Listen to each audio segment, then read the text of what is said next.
한 번에 화기애애한 가족 식사 자리, 미래의 행복을 그리는 딸의 모습, 그 이면에 20년간 묻혀있던 거대한 사기극이 숨어 있을 수 있다는 것을 상상이나 하실 수 있을까요? 오늘 저희가 나눌 이야기는 62세 박선영 여사님의 경험담입니다. 그녀의 딸이 최근 완벽하다고 할 만한 예비 사위감을 데려왔습니다. 능력 있고 온화하며 여자친구에게는 더없이 자상했죠. 박 여사님은 이 모든 것이 무척이나 마음에 들었습니다. 하지만 바로 그 식사 자리에서 사소해 보였던 한 가지 세부사항, 예비 사위의 손목에 있는 붉은 반점이 그녀의 미소를 순식간에 얼어붙게 만들었습니다. 20년간 봉인해 두었던 기억이 갑자기 되살아난 것입니다. 그녀는 조용히 손님들을 배웅하고 돌아서서 눈물 흘리며 경찰에 신고했습니다. 이 완벽한 예비 사위는 대체 누구일까요? 평범하고 따뜻해야 할 가족 식사 자리가 어째서 한 어머니가 눈물로 신고하는 비극의 시작이 되었을까요? 이제 이 의문의 반점에서부터 시작해 이 기구하고도 소름 끼치는 이야기 속으로 들어가 보겠습니다. 제 이름은 박선영, 올해 62입니다. 오늘 아침 일찍 잠에서 깼습니다. 창밖에는 아직 가을의 쌀쌀한 습기가 남아 있었죠. 창문을 열고 숨을 깊게 들이마시니 공기 속에 무언가 불안하게 만드는 신선함이 느껴졌습니다. 날씨 탓이 아니란 걸 압니다. 제 마음의 문제였죠. 지혜가 오늘 남자친구를 데리고 집에 와서 밥을 먹겠다고 했습니다. 아주 격식 있는 말은 아니었지만 그 목소리에 담긴 이전과는 다른 진지함을 느낄 수 있었습니다. 엄마, 정말 괜찮은 사람이야. 엄마한테 보여주고 싶어. 딱 이 한마디에 어젯밤 저는 밤새 뒤척이며 잠을 설쳤습니다. 집 안구 석구석을 쓸고 닦았습니다. 거실 테이블 밑바닥 틈새까지 이쑤시개로 파내며 청소했죠. 냉장고에서 반년 전에 넣어둔 사고를 꺼내 곰탕을 끓이고 일부러 시장에 가서 가장 신선한 해물과 채소, 그리고 두툼한 갈비찜용 고기 2덩이를 사왔습니다. 초인종은 오후 5시 정각에 울렸습니다. 저는 심호흡을 하고 앞치마를 벗어 의자 등받이에 곧게 걸어둔 뒤 천천히 현관으로 걸어갔습니다. 문을 열자마자 가장 먼저 눈에 들어온 것은 지혜의 환한 웃는 얼굴이었습니다. 그리고 그 옆에 선 단정한 남방 차림의 깔끔하고 단정한 젊은 남성이 보였습니다. 엄마, 이 사람은 김민준 씨야. 어머님, 안녕하십니까? 오늘 이렇게 찾아뵙게 되어 정말 영광입니다. 그는 허리를 굽히며 고급 한과 선물 상자를 건넸습니다. 목소리는 차분했고 표정은 예의 발랐습니다. 제가 입을 열기도 전에 지혜가 의기양양한 얼굴로 제게 윙크를 했습니다. 어때? 괜찮지? 라고 말하는 듯한 모습이었죠. 저는 미소를 지으며 선물 상자를 받아들었습니다. 오기만 해도 되는데 뭘 이런 것까지. 처음 찾아뵙는데 당연히 그래야죠. 이 청년 참 괜찮아 보였습니다. 깔끔하고 말에 분수가 있었죠. 사람을 볼 때 눈빛이 피하지도 그렇다고 공격적이지도 않았습니다. 저는 그들을 앉게 하고 막 데운 곰탕을 내왔습니다. 향긋한 냄새가 순식간에 집안을 가득 채웠습니다. 이거 우리 엄마 최고 요리야. 나 집에 올 때마다 꼭 먹는 거. 지혜가 웃으며 말했습니다. 김민준 씨도 연신 고개를 끄덕였습니다. 어머님 정말 대단하세요. 이 냄새만 맡아도 배가 고파지네요. 식사하는 동안 그는 지혜에게 무척 자상했습니다. 지혜가 피망을 먹지 않는 것을 기억하고 조용히 그녀의 그릇에서 피망을 모두 골라내 주었습니다. 틈틈이 지혜에게 반찬을 집어주는 등 세세한 부분에서 사람을 챙길 줄 알았습니다. 우리는 즐겁게 대화를 나눴습니다. 그는 어릴 때부터 캐나다에서 어머니와 함께 자랐다고 했습니다. 한국말은 유창했지만 한국의 몇몇 문화나 풍습에 대해서는 아직 잘 모른다고 했죠. 그의 아버지는 사업가로 늘 여러 곳을 돌아다니며 사업을 해서 부자 간에 만날 일이 거의 없다고 했습니다. 딸 지혜가 그를 바라볼 때 눈 속에 감출 수 없는 사랑과 존경이 가득한 것을 보며 제 마음속 마지막 한 줄기 걱정도 완전히 사라졌습니다. 저녁 식사 후 지혜와 민준 씨가 서로 설거지를 하겠다고 나섰습니다. 저는 그들을 말릴 수 없어 젊은 두 사람이 주방에서 웃고 떠들며 바쁘게 움직이는 것을 내버려 두었습니다. 저는 거실 소파에 앉아 민준 씨가 가져온 좋은 차를 마시며 그들의 다정한 뒷모습을 바라보았습니다. 저도 모르게 입꼬리가 올라갔죠. 저는 휴대폰을 꺼내 이 보기 드문 따뜻한 순간을 사진으로 남기고 싶었습니다. 지혜야, 민준 씨, 여기 좀 봐. 제가 나지막이 불렀습니다.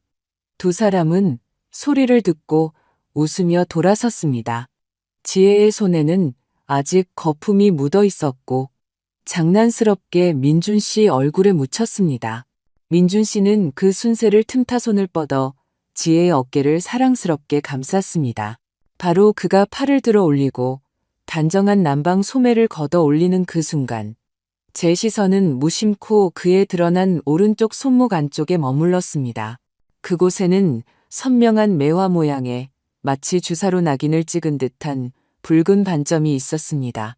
쨍그랑 제 손에 들려있던 찻잔이 손을 떠나 거실 대리석 바닥에 세게 부딪혔습니다. 산산조각이 났죠. 뜨거운 찬물이 제 바지를 적셨지만 저는 전혀 알아차리지 못했습니다.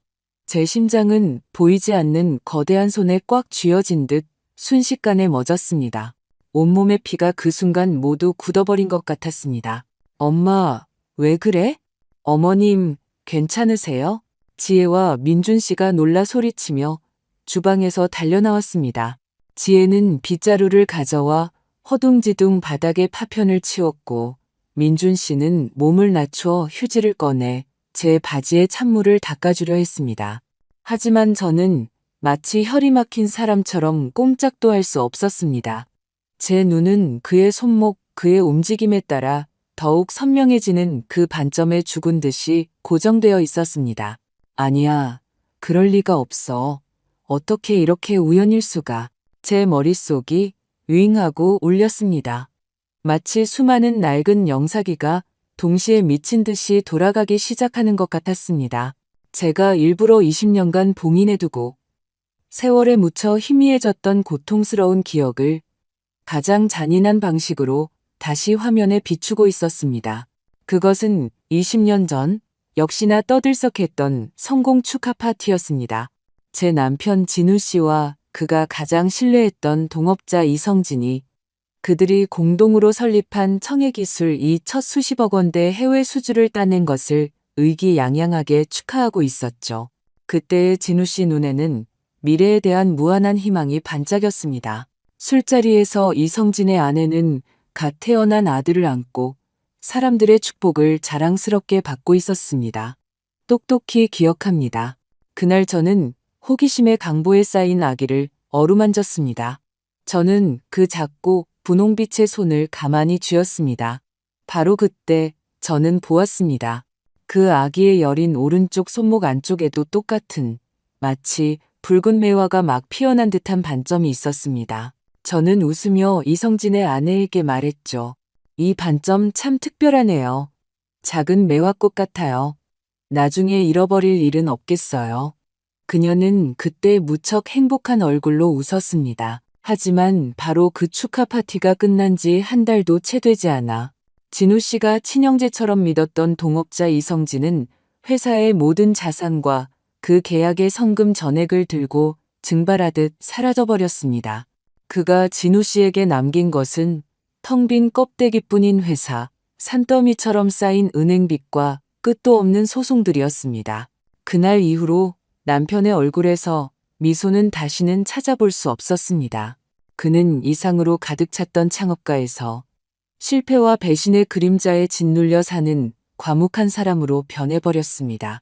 그는 한두 번이 아니라 제게 말했습니다. 선영아, 내가 미안해. 나 자신을 용서할 수가 없어. 그때 저는 그를 끌어안으며 당신 잘못이 아니야 라고 말할 수밖에 없었지만 그는 끝내 그 그림자에서 벗어나지 못했습니다. 10년 후 그는 필사적으로 빚을 다 갚고는 세상을 떠났습니다. 의사는 심각한 우울증으로 인한 심근경색이라고 했지만 저는 압니다. 그를 죽인 것은 병이 아니었습니다. 10년간 쌓여 풀 굳었던 그 억울함이었습니다. 저는 지혜에게 아빠의 진짜 사인을 말한 적이 없습니다. 아이는 그저 아빠가 우울증으로 돌아가셨다고만 알죠. 하지만 그 우울증이 어떻게 시작되었는지는 모릅니다. 그리고 저 또한 그 붉은 매와 반점을 잊은 적이 없습니다. 이성진을 찾는 것을 포기한 적도 없었죠. 하지만 경찰은 끝내 그의 행방을 찾지 못했습니다. 그 시절에는 디지털 흔적이라는 게 거의 없었고, 그는 이미 신분을 바꾸고 여권을 만들어 누구도 손댈 수 없는 곳으로 도망쳤을 테니까요. 평생 이렇게 끝날 것이라고 생각했었습니다. 그런데 오늘 이 반점의 등장은 마치 과거에 맹독을 묻힌 열쇠처럼 제 마음속 이미 딱지가 앉았지만 단 한 번도 제대로 아문 적 없는 상처를 다시 헤집어 놓았습니다. 어머님, 왜 그러세요? 안색이 너무 안 좋으세요. 민준 씨의 목소리가 저를 그 숨막히는 기억 속에서 끌어냈습니다. 저는 정신을 차리고 눈앞에 걱정 가득한 정중한 얼굴을 보았지만 마음속에서는 뼛속까지 시린 한기가 밀려왔습니다. 저는 고개를 저으며 우는 것보다 더 보기 힘든 미소를 억지로 지어 보였습니다. 목소리는 잠겨 있었죠. 아니에요. 늙어서 손발에 힘이 없어서 실수로 미끄러졌네요. 저는 감히 그를 다시 쳐다볼 수 없었습니다. 더더욱 그의 손목에 있는 제게는 마치 저승사자의 부적과도 같은 그 반점을 볼 수가 없었습니다. 저는 그저 소파를 붙잡고 비틀거리며 일어서서 그들에게 말했습니다. 나 좀 피곤해서 방에 들어가서 쉬어야겠어. 너희 젊은이들끼리 얘기 좀 나눠. 말을 마치고 저는 거의 도망치듯 제 방으로 들어가 문을 세게 닫아버렸습니다. 문을 닫고 차가운 문에 등을 기댄 채 온몸의 힘이 다 빠져나간 듯 천천히 바닥에 주저앉았습니다. 거실에서는 희미하게 딸과 민준 씨의 웃음소리와 유리 조각을 치우는 소리가 들려왔습니다. 그 다정한 소리가 지금 제 귀에는 지옥에서 들려오는 달콤하고 치명적인 자장가처럼 들렸습니다. 저는 책장 앞으로 기어가 가장 아래 서랍을 열었습니다. 낡은 철제 상자를 조심스럽게 꺼냈습니다. 뚜껑을 열자 그 안에는 제가 20년간 유일하게 버리지 않은 몇 가지 물건이 들어 있었습니다. 빛바랜 신문 스크랩 몇 장, 사진 한 장, 법원 소환장과 경찰서 진술서 사본 뭉치. 저는 먼저 그 사진을 꺼내 들었습니다. 그해 축하 파티가 끝난 뒤 이성진이 사람을 시켜 찍은 단체 사진이었죠. 그는 그때 사진 찍는 것을 무척 좋아했습니다. 자신이 얼마나 사업에 성공하고 가정이 화목한지 사방에 자랑하고 다녔죠. 사진 속에서 그는 한 손은 제 남편 어깨에 올리고 다른 한 손으로는 아기를 안은 채 가식적인 미소를 짓고 있었습니다. 그날 모두의 얼굴에 웃음이 가득했던 것을 기억합니다. 하지만 지금 이 사진을 보니 눈이 시릴 뿐이었습니다. 저는 사진을 가까이 들여다보았습니다. 그 아이의 손을 향해서요. 작고 여린 손이 강보 밖으로 나와 갓도단한 꽃봉오리처럼 웅크리고 있었습니다. 그리고 그 붉은 반점이 오른쪽 손목 안쪽에 있었습니다. 모양은 선명했고 5개의 꽃잎이 뚜렷했습니다. 마치 막 피어난 매화 같았죠. 목이 메어왔습니다. 사진을 상자 바닥에 다시 넣고 이어서 당시 보관해 두었던 신문 기사 몇 장을 꺼냈습니다. 청해기술 자금 사기 사건, 주범 이성진 해외 도피, 피해자 수백 명, 피해액 막대, 투자자들 사기 혐의로 고소. 저는 그 누런 종이를 가만히 만져보았습니다. 마치 제가 미치지 않았다는 증거를 다시 만져보는 것처럼요. 네, 그 모든 것은 진짜였습니다. 제가 상상해낸 악몽이 아니었습니다. 컴퓨터를 켜고 김민준이라는 이름을 검색해봤습니다. 그의 링크드인 소개를 찾았죠. 배경 정보는 간단하게 적혀 있었습니다. 모 IT, 기업 기술자, 캐나다, 유학 경험, 인공지능 개발 경력. 현재 한국에서 근무 중. 모든 것이 지극히 정상적으로 보였습니다. 정상적일수록 저는 더 두려웠습니다. 어떤 사람들은 어릴 때부터 거울처럼 교육받습니다. 그 이면에 무엇이 있는지 당신은 영원히 알 수 없죠. 그는 자신의 아버지가 누구인지 알까요? 집안의 돈이 어떻게 생긴 것인지 알까요? 제 남편의 죽음을 알까요? 만약 안다면 그가 지혜에게 접근한 것은 처음부터 목적이 있었던 걸까요? 만약 모른다면 알게 된 후에 아버지의 편에 서게 될까요? 더 이상 생각하고 싶지 않았습니다. 지난 세월 저 혼자 지혜를 키웠습니다. 아이가 겨우 자라 직업을 갖고 자신의 삶을 꾸리게 되었죠. 저는 모든 고난이 끝났다고 생각했습니다. 그런데 이제 와서 만약 제 딸이 정말로 사기꾼의 아들을 사랑하게 된 것이라면 이것은 운명의 장난이 아니고 무엇이겠습니까? 하지만 저는 앉아서 당하고만 있지는 않을 겁니다. 약 30분 후 저는 감정을 추스르고 다시 방문을 열고 밖으로 나갔습니다. 거실은 방금 전의 사고가 전혀 없었던 것처럼 말끔하게 치워져 있었습니다.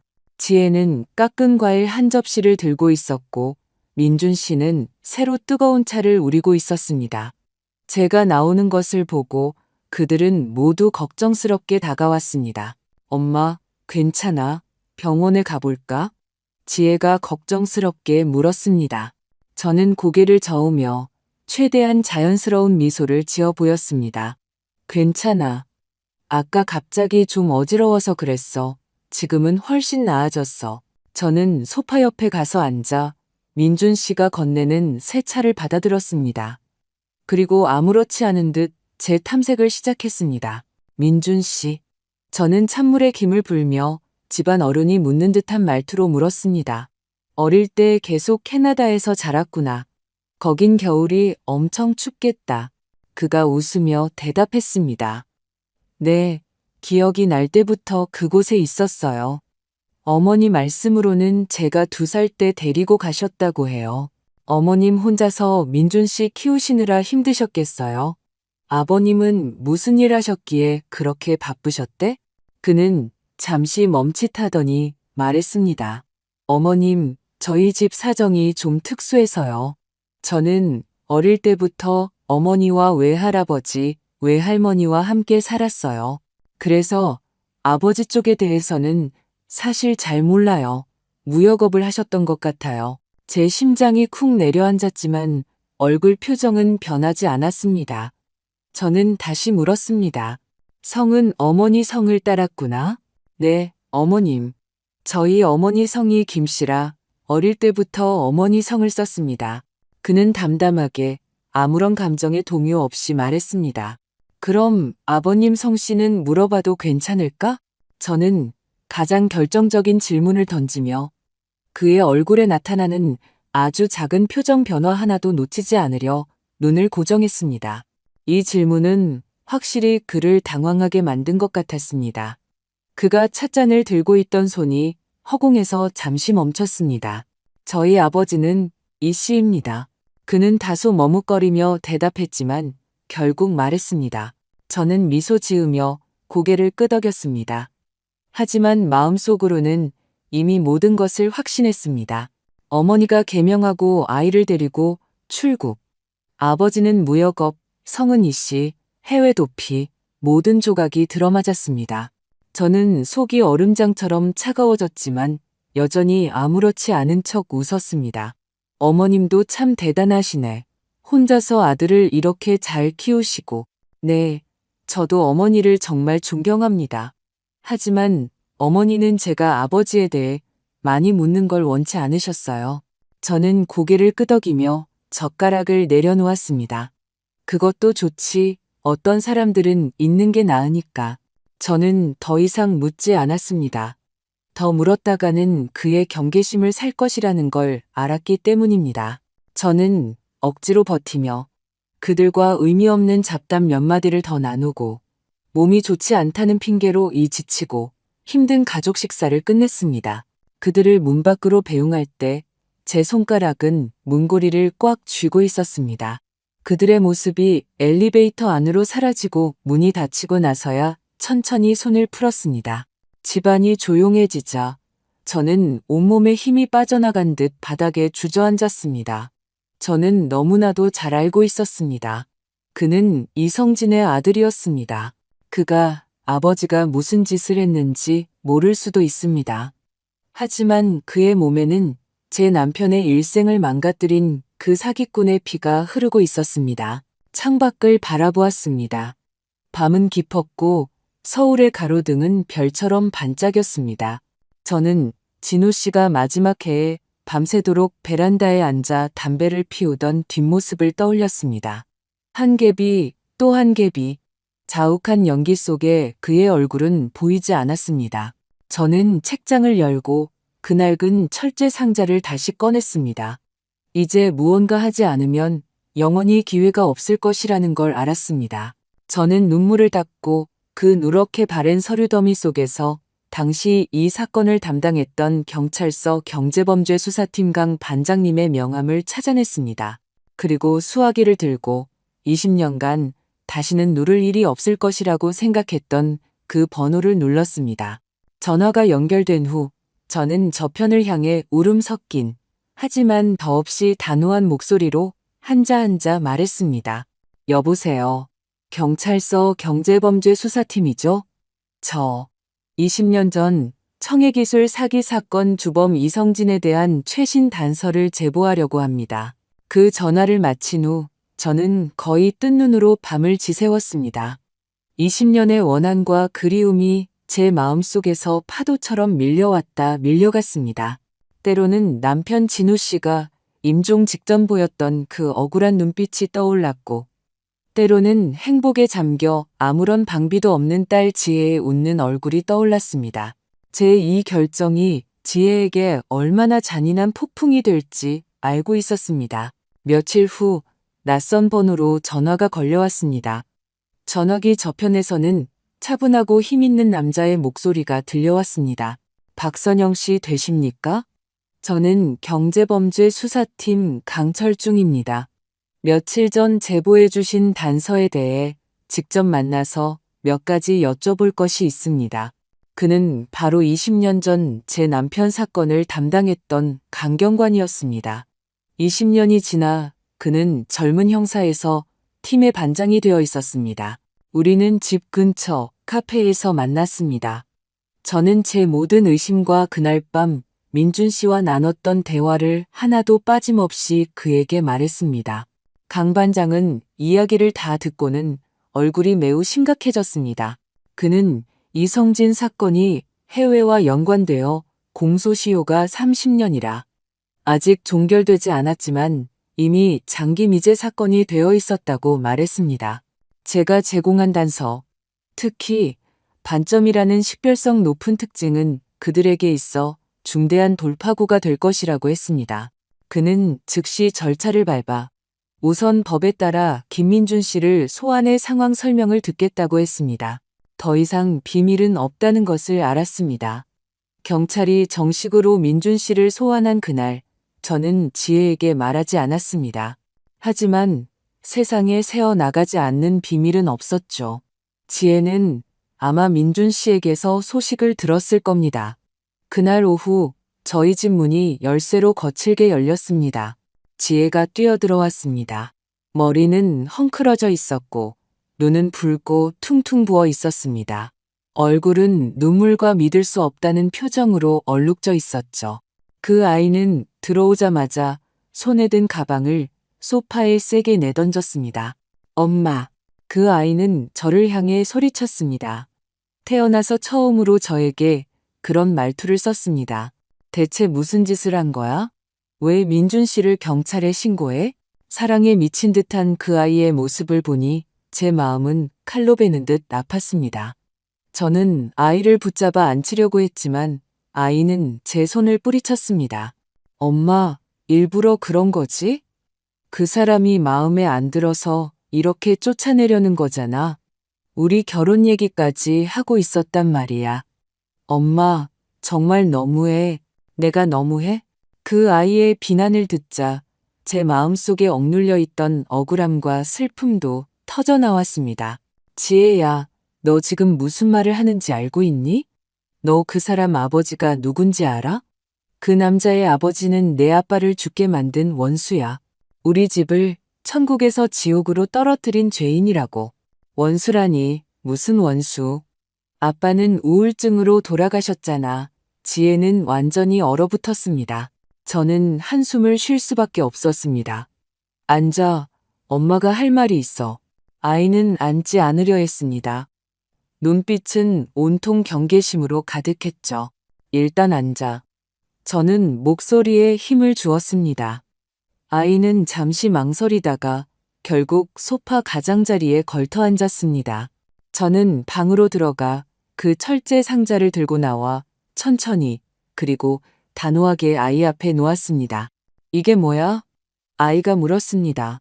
저는 대답하지 않고 뚜껑을 열어 하나씩 꺼냈습니다. 그 사진, 그 서류 뭉치, 신문 스크랩, 경찰 진술서. 이걸 20년 동안 간직했어. 저는 말했습니다. 바로 오늘을 위해서. 아이는 미간을 찌푸리며 그 종이들을 들여다보았습니다. 처음에는 이해할 수 없다는 표정이었지만 이내 충격으로 변했습니다. 이게 무슨 뜻이야? 내 아빠는, 저는 심호흡을 했습니다. 눈물이 눈가에 맺혔습니다. 단순한 우울증으로 돌아가신 게 아니야. 벼랑 끝으로 내몰려 돌아가신 거라고.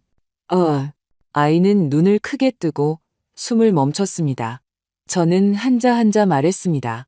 그때 아빠는 다른 사람과 동업해서 회사를 차렸어. 상대방은 함께 회사를 키우자고 맹세했지. 하지만 가장 큰 계약을 따낸 직후 그 사람이 모든 자금을 들고 사라졌어. 계약금까지 전부 빼돌려서 말이야. 그렇게 사람이 증발해버렸다고. 저는 아이를 바라보며 말했습니다.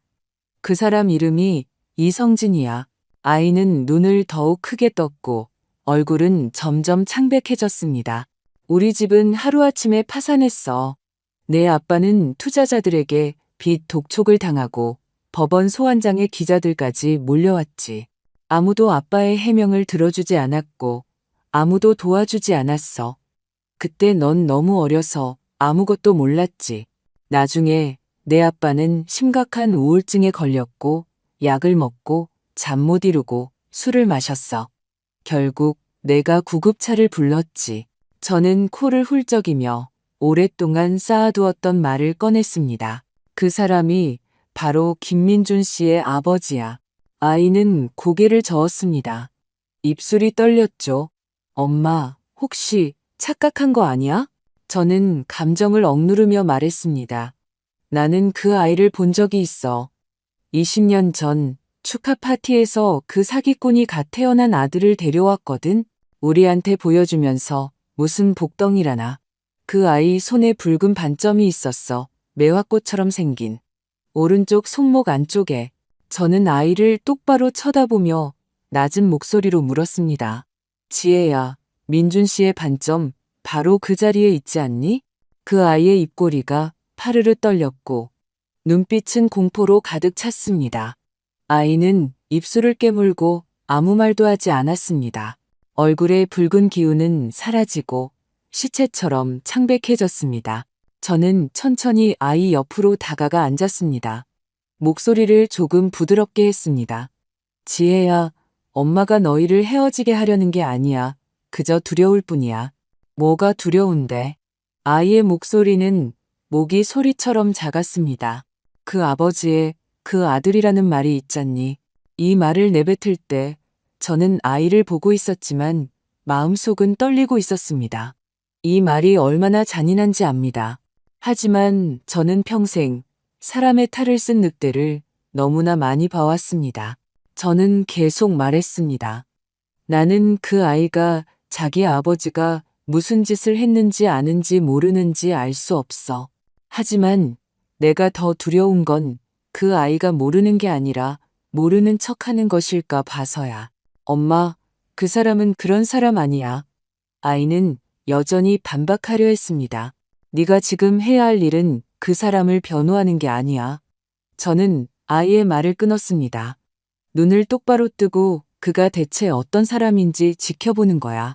아이의 눈빛에 갑자기 혼란과 고집이 뒤섞인 빛이 떠올랐습니다. 난 이미 경찰에 신고했어. 제가 말했습니다. 경찰이 조사할 거야.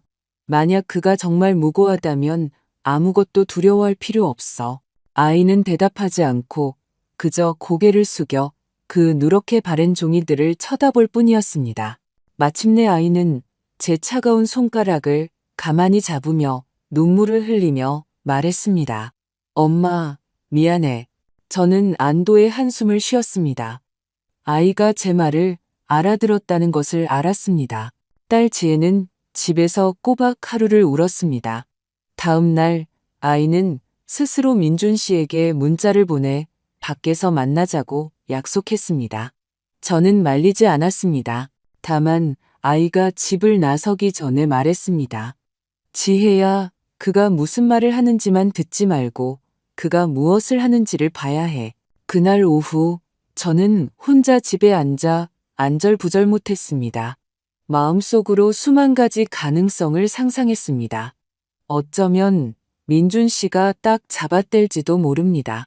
어쩌면 지혜와 크게 싸우고는 화를 내며 떠나버릴지도 모르죠. 혹은 최악의 경우 모든 것을 인정하고는 영원히 사라져 버릴지도 모릅니다. 저녁 무렵 지혜가 돌아왔습니다. 눈은 여전히 붉고 부어 있었지만 표정은 제가 한 번도 본 적 없는 슬픔과 한 가닥의 안도가 뒤섞인 평온함이었습니다. 아이는 제게 말했습니다. 민준 씨가 경찰서에서 이미 DNA 대조를 통해 자신의 신분이 확인되었다고요. 그는 틀림없이 이성진의 친아들이었습니다. 다만 그는 어릴 때부터 어머니를 따라 해외에서 생활했고 아버지가 한국에서 저지른 과거에 대해서는 전혀 알지 못했다고 합니다. 그의 기억 속 아버지는 그저 늘 집에 돌아오지 않고 제때 돈만 붙여주는 희미한 성공한 사업가의 이미지였을 뿐이라고요. 지혜의 목소리는 아주 가늘었습니다. 그 사람이 경찰에 아버지의 죄를 인정했어. 그런 아버지를 둔 것이 부끄럽다고 했대. 지혜는 잠시 말을 멈추고 고개를 들어 저를 바라보았습니다. 그리고 엄마를 만나고 싶대. 제 심장이 쿵 내려앉았습니다. 나를 자기가 직접 모든 걸 설명하고 싶다고 했어. 저는 눈을 감았습니다. 한참 후에야 천천히 숨을 내쉬었습니다. 좋아. 다음 날 김민준 씨가 직접 우리에게 연락해 왔습니다. 약속 장소는 저희 집 아래층 카페였습니다. 그는 많이 초췌해 보였습니다. 턱에는 거뭇한 수염 자국이 올라와 있었고 늘 미소를 띠던 그 눈은 지금 핏발로 가득했습니다. 자리에 앉은 후 그는 처음에는 아무 말도 하지 않았습니다. 그저 저를 바라보며 어떻게 말을 꺼내야 할지 고심하는 듯 했습니다. 내가 왜 신고했는지 알아요? 제가 침묵을 깼습니다. 그는 고개를 끄덕였습니다. 알고 있습니다. 그는 고개를 숙이고 두 손을 깍지 꼈습니다. 손가락이 떨리고 있었죠. 저는 정말 아버지가 그런 일을 저질렀다는 걸 몰랐습니다. 저는 말없이 그를 지켜보았습니다. 저는 어릴 때부터 어머니와 함께 살았습니다. 어머니는 아버지에 대해 거의 말씀하지 않으셨어요. 어머니는 우리 가정을 지키기 위해 정말 노력하셨고 제게 부족함을 느끼게 한 적이 없으셨습니다. 그래서 저는 아버지의 과거를 추적해 볼 생각조차 하지 않았습니다. 그는 잠시 말을 멈췄습니다. 목소리가 조금 잠겼죠. 어젯밤에서야 경찰을 통해 처음으로 아버지의 이름을 들었고 그가 과거에 무슨 짓을 했는지 그리고 한 사람을 죽음으로 몰아넣었다는 것을 알게 되었습니다. 그는 고개를 들어 저를 바라보았습니다. 눈빛은 꾸밈없고 무거웠습니다. 어머님, 아버지를 변호하러 온 것이 아닙니다. 저는 움직이지 않고 조용히 듣고만 있었습니다. 그저 어머님께 사죄의 말씀을 드리고 싶어서 왔습니다. 그 말에 저는 순간 멍해졌습니다. 어머님, 그의 목소리는 쉬어 있었고 무거웠습니다. 제가 아버지의 과거에 대해 전혀 몰랐다고 해도 그것이 제가 어머님과 지혜 씨에게 상처를 준 것에 대한 변명이 될 수는 없습니다. 저는 아버지의 죄에 대해 제가 져야 할 책임을 다하겠습니다. 저는 그를 보았습니다. 마음속은 온갖 감정으로 복잡했습니다. 그의 태도는 흠잡을 데 없이 진실했습니다. 하지만 20년의 상처는 원수의 피를 물려받은 젊은이를 쉽게 믿지 못하게 했습니다. 저는 오랫동안 침묵하다가 겨우 입을 열었습니다. 어떻게 책임질 건가요? 그는 고개를 들었습니다. 눈빛에는 그의 나이를 뛰어넘는 단호함이 있었습니다. 제가 할 수 있는 모든 노력을 다해 어머니를 설득하겠습니다. 어머니가 아시는 아버지의 해외 행적에 대한 모든 단서를 제공하도록 하겠습니다. 제가 아는 아버지의 모든 연락처, 은신 가능성이 있는 장소들, 심지어 제가 무심코 들었던 아버지 회사 자산에 대한 단서들까지 모두 정리해서 경찰에 제출하겠습니다. 제가 두 분을 도와 아버지를 찾겠습니다. 그가 돌아와 법의 심판을 받고 두 분의 정의를 되찾을 수 있도록 하겠습니다. 그의 말에 저와 지혜는 모두 얼어붙었습니다. 우리는 그가 이렇게 대이멸친의 결정을 내릴 것이라고는 생각지 못했습니다. 그럼에도 불구하고 제 마음속 깊은 곳에는 여전히 한 줄기 의심이 남아 있었습니다. 이것이 혹시 그들 부자가 꾸민 더 고도의 고육지계는 아닐까? 그가 이런 방식으로 우선 우리의 신뢰를 얻고 자신을 보전한 뒤 다른 무언가를 꾸미려는 것은 아닐까? 저는 이 의심을 입 밖으로 내지 않았습니다. 저는 그를 쉽게 믿을 수 없었습니다. 그가 연기하는 것이 아니라는 확신이 필요했습니다. 하지만 방금 그의 몇 마디 말이 제 마음속 가장 완고했던 벽을 흔들었다는 사실 또한 부정할 수 없었습니다. 그는 주머니에서 종이 한 장을 꺼내 제 앞으로 밀었습니다. 이것은 제가 정리한 초기 자료입니다. 아버지가 과거에 사용했던 이름, 계좌, 그리고 어머니가 가끔 언급하셨던 장소들입니다. 제가 아버지의 은신처로 의심하는 곳도 몇 군데 있습니다. 저는 그 종이를 받아들었습니다. 그 위에 한자 한자 또렷하게 쓰인 글씨를 보았습니다. 이것은 되는 대로 긁어모은 것이 아니라 진심으로 정리한 것이었습니다. 이 자료들은 어쩌면 경찰이 필요로 하는 돌파구가 될지도 모릅니다. 저는 천천히 고개를 들어 그를 보았습니다. 왜 우리를 돕는 거죠? 그는 잠시 침묵하다가 낮은 목소리로 말했습니다. 아버지의 죄로 제 인생이 규정되는 것을 원치 않기 때문입니다. 그리고 제가 진심으로 지혜 씨와 결혼하고 싶기 때문입니다. 제 심장이 미세하게 멈칫했습니다. 지금 이런 말을 하는 것이 너무 이르다는 것을 압니다. 하지만 저는 어머님께서 알아주셨으면 합니다. 저는 무언가를 덮기 위해 두 분께 접근한 것이 아닙니다. 저는 정말로 두 분과 한 가족이 되고 싶습니다. 그는 저를 보았습니다. 눈빛은 진실했고 차분했으며 물러서지 않았습니다. 저는 가만히 고개를 끄덕이고 그 종이를 가방에 넣었습니다. 일단 돌아가세요. 제가 말했습니다. 그는 자리에서 일어나 제게 허리를 굽혔습니다. 기회를 주셔서 감사합니다. 저는 대답하지 않고 그저 그의 떠나는 뒷모습을 오랫동안 바라보았습니다. 이 아이가 이성진의 아들이 아니었다면 나는 그를 무척 좋아했을 것이다.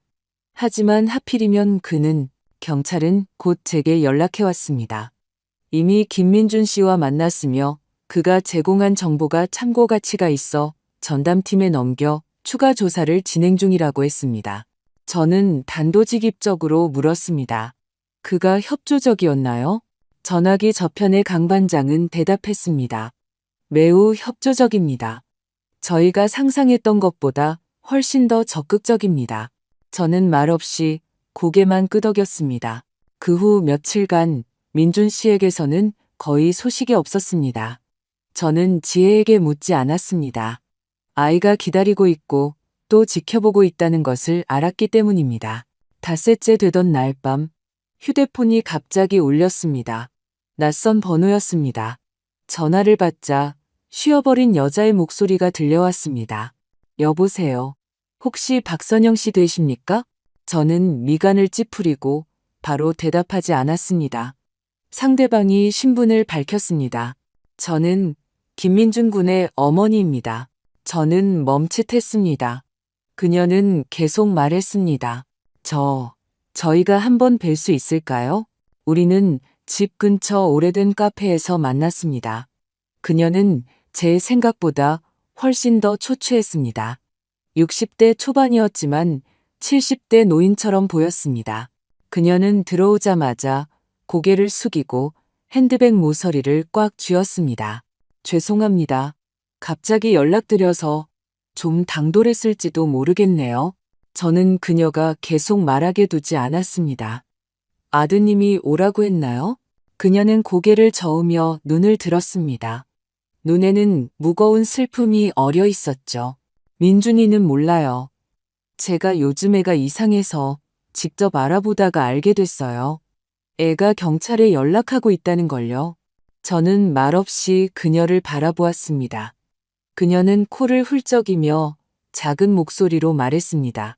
알아요. 저희가 댁에 너무나 큰 빚을 졌다는 걸요. 하지만 제발 민준이가 이 일에 관여하지 않게 해주실 수 없을까요? 저는 눈썹을 치켜 올렸습니다. 본인이 원한 일입니다. 그 애는 아직 아이예요. 그녀는 거의 절규하듯 소리쳤습니다. 그 애는 이 일이 얼마나 복잡한지 몰라요. 그게 온 집안을 망가뜨릴 일이라는 걸 모른다고요. 이제 그 애가 경찰에 단서를 넘겼으니 만약 아버지가 잡히면 무슨 일이 일어날지 아시잖아요? 그 애는 평생 친아버지를 팔아넘겼다는 딱지를 달고 살아야 해요. 그럼 그 애 아버지는요? 제가 차갑게 말했습니다. 그 사람이 평생 짊어진 것은 딱지가 아니라 빚이고 목숨이고 제 남편의 목숨이었습니다. 그녀는 할 말을 잃었습니다. 두 입술을 꽉 다물고 얼굴에는 갈등과 후회가 뒤섞인 표정이 떠올랐습니다. 죄송합니다. 그때 저는 정말 그냥 도망치고 싶었어요. 그 사람이 정말 그런 짓을 저지를 줄은 몰랐어요. 제가 민준이를 데리고 떠난 것도 그 애를 자기 아버지처럼 만들고 싶지 않아서였어요. 저는 그녀를 바라보았습니다. 그 말은 제 마음에 와 닿았습니다. 그녀는 완전히 무고하지는 않았지만 계속해서 공모하지도 않았습니다. 다만 그녀가 두려워하는 것은 아들이 사회적으로 낙인 찍히는 것이었고 제가 두려워하는 것은 제 딸이 다시 한번 운명의 저주에 걸리는 것이었습니다. 우리 사이에는 영원히 증오라는 유리벽이 가로막고 있었습니다. 누구도 깰 수 없는 그녀는 마지막으로 눈물을 닦으며 낮은 목소리로 말했습니다. 민준이는 죄가 없어요. 아무것도 몰라요. 그 애를 이런 일에 내몰지 마세요. 제발요. 저는 그녀에게 대답하지 않았습니다. 제 시선은 그저 창밖을 향해 있었습니다. 하늘은 잿빛이었고 곧 비가 쏟아질 듯한 저녁이었습니다. 다음 날, 저는 김민준 씨가 직장을 그만두고 경찰의 정보원으로 자원해 수사에 전적으로 협조하고 있다는 사실을 알게 되었습니다. 강 반장이 개인적으로 제게 말했습니다. 이 청년 진심입니다. 지금 저희에게 준 자료에는 2개의 의심스러운 자금이체 경로, 지난 5년간 아버지가 보낸 몇 통의 편지, 그리고 어머니가 사용했던 우편한 영수증 한 장이 포함되어 있습니다. 저는 들으면서 침묵했습니다. 저희가 일단 한 장소를 특정했습니다. 캄보디아 프놈펜에 있는 한 유령 회사의 등기 주소인데 거기가 말씀하신 이성진의 은신처일 것으로 의심됩니다. 지금 국제사법 공조 절차를 밟기 시작했습니다. 저는 서둘러 대답하지 않고 조용히 듣고만 있었습니다. 그러다 낮은 목소리로 물었습니다. 왜 묻고 싶은지도 어떤 대답을 듣고 싶은지도 확신할 수 없었지만요. 그 청년, 괜찮은 사람인가요? 전화기 저편이 잠시 침묵했습니다. 그리고 헛기침 소리가 들려왔습니다. 김민준 씨 말씀이십니까? 네. 저는 의자 등받이에 기대며 무의식적으로 테이블볼을 손가락으로 문질렀습니다. 그는 다시 잠시 침묵했습니다.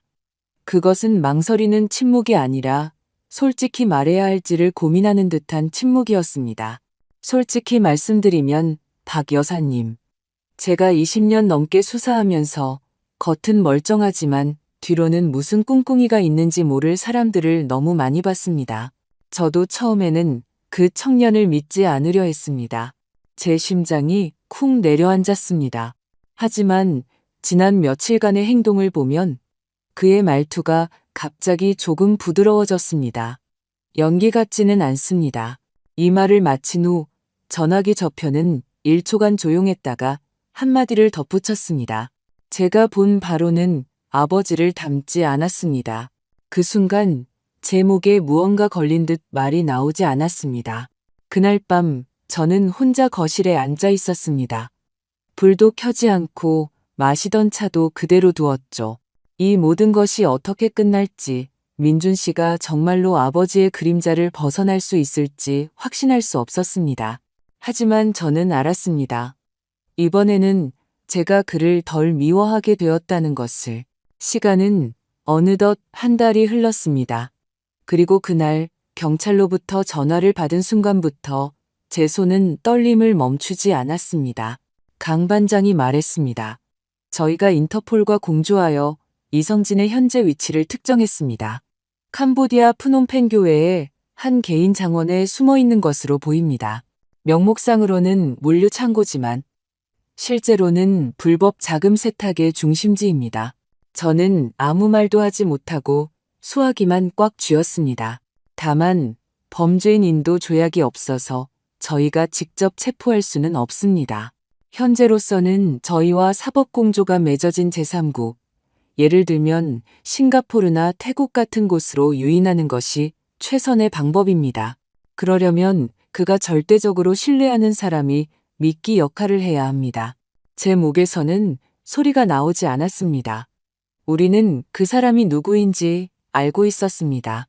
그날 밤 지혜가 제게 말했습니다. 민준 씨가 이미 비행기표를 예매했다고요. 그는 어머니가 위독하다는 명의로 아버지에게 연락했고 급히 만나서 유언을 전하고 중요한 재산 서류에 서명해야 한다는 핑계로 20년간 만나지 못했던 아버지 이성진을 태국 방콕의 한 고급 중식당 룸으로 불러냈다고 했습니다. 그 말을 들었을 때 저는 그 자리에 얼어붙었습니다. 이 아이 정말로 결심했구나. 체포 당일 저와 지혜는 서울의 경찰청 사무실에 앉아 있었습니다. 소형 카메라를 통해 전송되는 약간의 지연이 있는 화면을 통해 긴장하며 모든 것을 지켜보고 있었습니다. 식당 룸 안 구석에 앉은 남자는 선글라스를 끼고 모자를 푹 눌러 쓰고 있었습니다. 그가 고개를 들어 민준 씨를 보았습니다. 그 순간 표정에 잠시 망설임이 스쳤습니다. 자신의 아들이 맞는지 확인하는 것 같았죠. 민준이냐? 그가 낮은 목소리로 말했습니다. 민준 씨는 대답하지 않고 맞은편 의자를 빼서 앉았습니다. 두 사람 사이의 거리는 테이블 하나를 넘지 않았습니다. 네, 엄마는 안 왔어? 이성진이 미간을 찌푸렸습니다. 날 속였구나. 먼저 우리 가족을 속인 건 아버지예요. 민준 씨는 마치 신문 기사를 읽듯 평온하게 말했습니다. 이성진이 나지막이 욕설을 내뱉으며 일어서려 했습니다. 하지만 문방 유리창에 비친 잠복 형사 3명의 모습을 보았습니다. 그는 순간 멈칫했습니다. 너 신고했어? 그는 민준 씨를 노려보며 목소리를 떨었습니다. 민준 씨는 고개를 끄덕이지도 부정하지도 않았습니다. 그저 말했습니다. 아버지는 제가 태어났을 때부터 도망쳤어요. 책임으로부터, 법으로부터, 자기 자신으로부터 이제 끝내야 할 때예요. 이성진의 손이 떨리기 시작했습니다. 이게 무슨 의미인지 알아? 나 평생 감옥에서 썩어야 해. 민준 씨의 눈빛은 변하지 않았습니다. 진작에 들어갔어야 했어요. 내가 일부러 사람을 해치려 한 게 아니야. 그건 사업상의 판단 착오였어. 위험 부담이었다고. 아버지가 서명한 계약서였고, 아버지가 빼돌린 돈이었고, 아버지가 한 사람을 죽음으로 몰고 간 거예요. 이성진이 격분하여 테이블을 쳤습니다. 내가 널 몇 년을 먹여 살렸는데 절 키운 건 어머니예요. 공기가 얼어붙었습니다. 이성진의 늙은 얼굴이 갑자기 바람 빠진 풍선처럼 조금씩 무너져 내렸습니다. 내가 믿니? 민준 씨는 몇 초간 침묵하다가 말했습니다. 아버지를 미워하지 않아요. 그저 아버지처럼 되고 싶지 않을 뿐이에요. 이성진은 그 순간 정말로 늙어버렸습니다. 그는 눈앞에 이단호한 아들을 보며 대세가 기울었음을 알았습니다. 하지만 눈에는 여전히 한 줄기 도끼가 스쳤습니다. 그는 무거운 원목 테이블을 세게 뒤엎고 룸의 뒷문으로 도망치려 했습니다. 하지만 룸의 문은 이미 밖에서 대기하고 있던 잠복 경찰들에 의해 막혀 있었습니다. 강 반장이 팀원들을 이끌고 뛰어들어와 여전히 발버둥치는 이성진을 바닥에 단단히 제압했습니다. 수갑이 채워지는 순간 이성진은 원망 가득한 눈빛으로 민준 씨를 쏘아보았습니다. 아버지. 민준 씨의 목소리는 마침내 슬픔 섞인 간청이 되었습니다. 돌아가세요. 한국으로 돌아가서 죗값을 치르세요. 아버지가 진 빚을 모두 사람들에게 갚고 제게 빚진 아버지로서의 올바른 모습도 돌려주세요.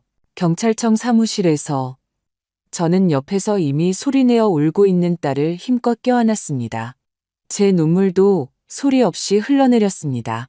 20년이나 늦어진 이 추격전은 제게 있어 단순히 법적인 사건 종결이 아니었습니다. 제 운명에 대한 마지막 심판이었습니다. 이성진은 성공적으로 한국으로 압송되었습니다. 20년간 묻혀있던 이 국제 경제 범죄 사건도 마침내 마지막 사법 절차에 들어갔습니다. 재판이 열리는 날 저와 지혜 그리고 민준 씨는 다시 한번 법정 방청석에 함께 앉았습니다. 이번에 우리는 원고가 아니라 이 심판의 증인이었습니다. 피고인석의 이성진은 태국에서보다 더욱 늙고 초라해 보였습니다. 그는 아마 자신의 죄를 피할 수 없다는 것을 알았는지 처음부터 끝까지 고개를 숙인 채 한마디도 하지 않았습니다. 법정에서 검사는 민준 씨가 직접 정리한 반박할 수 없는 증거들을 하나씩 제시했습니다. 각각의 증거는 마치 무거운 망치처럼 그의 모든 가능한 변명을 산산조각 냈습니다. 재판 과정은 이례적으로 순조롭게 진행되었습니다. 마침내 판사는 당일 선고를 내렸습니다. 이성진은 악의적인 배임, 업무상 횡령 및 자금 세탁 등 여러 혐의가 인정되어 중형을 선고받았습니다. 동시에 법원은 그의 명의로 해외에 동결된 모든 불법 소득을 청산 후 피해자들에게 전액 반환하라고 판결했습니다.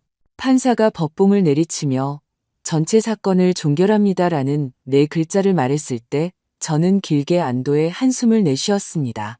저는 고개를 돌려 옆에 앉은 딸 지혜를 보았습니다. 아이의 눈가는 붉어져 있었고 제게 가만히 고개를 끄덕였습니다. 저는 다시 다른 쪽의 민준 씨를 보았습니다. 그는 그저 조용히 앉아 있었고 얼굴에는 아무런 표정도 없었지만 눈빛은 아버지가 법정 경위에게 끌려나가는 방향을 공허하게 바라보고 있었습니다.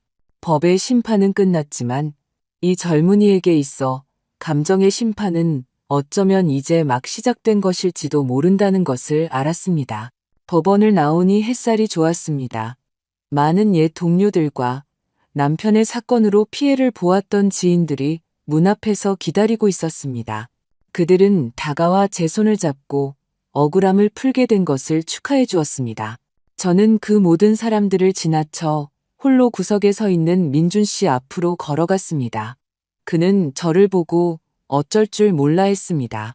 저는 아무 말도 하지 않았습니다. 그저 손을 뻗어 마치 어머니처럼 그의 어깨를 가만히 토닥여 주었습니다. 사건이 마무리된 지 일주일 후 민준 씨가 다시 집을 찾아왔습니다. 그는 단정한 흰색 남방을 입고 있었고 이전보다 조금 수척해 보였지만 미간의 무거운 그늘은 많이 옅어진 듯 했습니다. 그는 변호사와 회계사가 함께 청산을 마친 두꺼운 자산 목록 한 권을 제 앞에 놓았습니다. 어머님, 그가 입을 열었습니다. 목소리는 이전의 온화함과 진실함을 되찾아 있었습니다. 이것들은 모두 아버지가 과거에 두 분께 빚진 것들입니다. 이제 제자리로 돌려놓게 되었습니다. 그는 잠시 말을 멈추고 고개를 들어 저를 보았습니다. 눈빛에는 후련함과 함께 말로 표현할 수 없는 슬픔이 깃들어 있었습니다. 이제 제가 지혜 씨의 용서를 구할 자격도 다시 이 집에 발을 들일 자격도 없다는 것을 압니다. 오늘 온 것은 정식으로 작별 인사를 드리기 위해서입니다. 저는 눈앞에 이 정의와 혈육 사이에서 가장 힘든 선택을 한 정직하고 용감한 젊은이를 바라보았습니다. 저는 지난 몇 달간 처음으로 진심에서 우러나온 미소를 지었습니다. 얘야, 저는 그 자산 목록을 들었습니다. 이것들은 네가 직접 목숨을 걸고 우리를 위해 되찾아온 거야. 네가 없었다면 이것들은 영원히 썩은 빚으로만 남았을지도 몰라. 그러니 여기에는 네 목도 있는 거란다. 저는 고개를 들어 그를 바라보았고 방에서 나온 눈가 붉은 딸 지혜를 보며 제 마음속 가장 진실한 생각을 한자 한자 말했습니다. 네 아버지의 죄를 네가 짊어질 필요는 없어. 너는 네 행동으로 네가 그와는 완전히 다른 사람이라는 것을 증명했으니까. 민준아, 제가 처음으로 그렇게 불렀습니다. 너랑 지혜일, 이제 반대하지 않으마. 그는 갑자기 고개를 들고 충격받은 눈으로 저를 보았습니다. 정말 이세요? 저는 고개를 끄덕였습니다. 나는 네가 어떤 선택을 하는 사람인지 봤어. 피를 배신할 용기는 아무에게나 있는 게 아니란다. 운명보다 더 멀리 걸어갈 수 있는 사람도 많지 않지. 너는 그걸 해냈어. 그의 눈가가 붉어졌습니다. 무언가 말하고 싶어 했지만 어디서부터 시작해야 할지 모르는 듯 했습니다. 저는 그의 어깨를 가만히 두드렸습니다. 말투는 단호하고 명확했습니다. 나는 너의 인품을 믿는다. 그 말이 입 밖으로 나오자 가슴 한구석이 뻥 뚫리는 듯한 해방감을 느꼈습니다. 그는 끝내 울음을 터뜨렸습니다. 고개를 돌려 눈물을 닦고는 다시 돌아섰습니다. 눈빛은 여전히 단호했습니다. 감사합니다, 어머님. 평생 지혜 씨가 후회하지 않도록, 어머님께서 후회하지 않으시도록 하겠습니다. 저는 미소 지으며 고개를 끄덕였습니다. 지혜 데리고 자주 밥 먹으러 오렴. 그는 웃으며 말했습니다. 네, 꼭 그렇게 하겠습니다. 저는 그가 엘리베이터 안으로 들어가는 것을 지켜보았습니다. 문이 닫히고 나서야 저도 문을 닫았습니다. 그 순간 제 마음에는 흥분도 고통도 없었습니다. 오직 한 번도 느껴보지 못했던 안정감만이 있었습니다. 제가 마침내 모든 것을 내려놓았다는 것을 알았습니다. 결혼식 날은 맑았습니다. 보기 드문 청명한 하늘에 구름 한 점 없었죠. 지혜가 웨딩드레스를 입고 방에서 나왔을 때 저는 거실에 서서 아이를 바라보았습니다. 마치 다른 시공간 속에 제 자신을 보는 것 같았습니다. 젊고 단호하며 희망에 차 있던, 다만 그때의 저는 지금의 아이처럼 자신이 어떤 사람과 결혼하는지 명확히 알지는 못했습니다. 저는 다가가 아이의 드레스 자락에 작은 주름을 펴주었습니다. 아이는 저를 보았습니다. 눈에는 눈물이자 웃음이 어려 있었죠. 엄마, 내가 이 사람하고 결혼하는 거 후회 안 해? 저는 고개를 저으며 나지막이 말했습니다.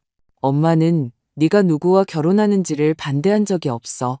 그저 그 사람이 그럴 만한 가치가 있는 사람인지 확인하고 싶었을 뿐이야. 아이는 고개를 끄덕이고 제 어깨에 이마를 가만히 기댔습니다. 고마워, 엄마. 저는 대답하지 않고 그저 아이를 한번 안아주었습니다. 이 포옹은 작별이 아니라 인계였습니다. 결혼식은 소박하고 따뜻했습니다. 화려한 치장도 공허한 주례사도 없었죠.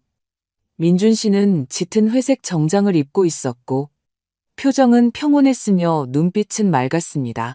결혼식에서 그들은 공동으로 하나의 결정을 발표했습니다. 되찾은 거액의 재산 중 절반을 제 남편 최진우의 이름으로 범죄피해자보호협회에 기부하기로 한 것입니다. 우리처럼 경제범죄로 가정이 파탄나고 법률 구조가 필요한 사람들을 돕기 위해서였죠. 저는 그들의 손을 가만히 잡았습니다. 이 가정은 한때 다른 사람의 거짓과 돈에 의해 무너졌습니다. 하지만 이제는 선택과 가치와 책임감으로 한 뼘 한 뼘 다시 세워지고 있었습니다. 결혼식이 끝난 어느 주말, 우리 세 식구는 남편 진우 씨의 묘를 찾았습니다. 묘비 속 사진은 여전히 그가 의기양양했던 시절의 모습이었습니다. 저는 그가 가장 좋아했던 백합 한 다발을 묘 앞에 가만히 놓았습니다. 지혜가 나지막이 말했습니다.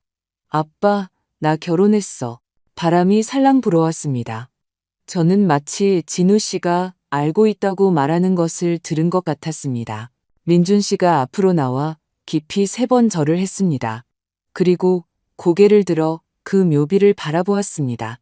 목소리는 조금 떨렸지만 더없이 단호했습니다. 아버님, 지혜와 결혼하게 해주셔서 감사합니다. 그리고 저를 이 가족의 일원으로 받아주셔서 감사합니다. 그가 아버님이라고 불렀습니다. 그 목소리는 아첨도 약한 모습도 아니었습니다. 한 남자가 다른 남자에게 하는 약속이었습니다.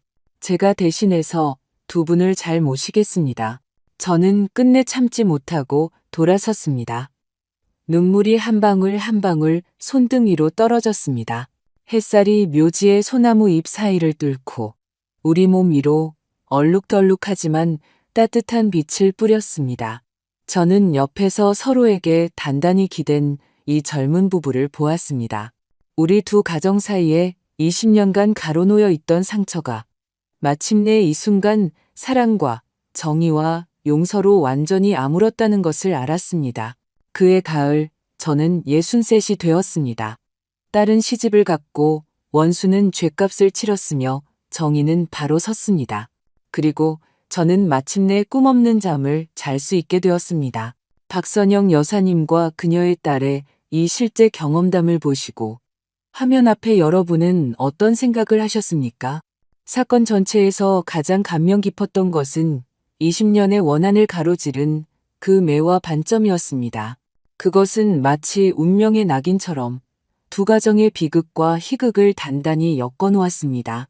그리고 더욱 깊은 생각을 하게 만드는 것은 예비 사위 김민준 씨가 진실 앞에서 보여준 선택입니다. 아버지가 저지른 끔찍한 죄 앞에서 그는 회피하거나 감싸주지 않았습니다.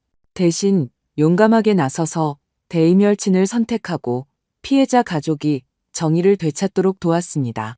이러한 행동은 전통적인 부모 자식 간의 윤리관 속에서는 의심할 여지 없이 충격적인 일입니다.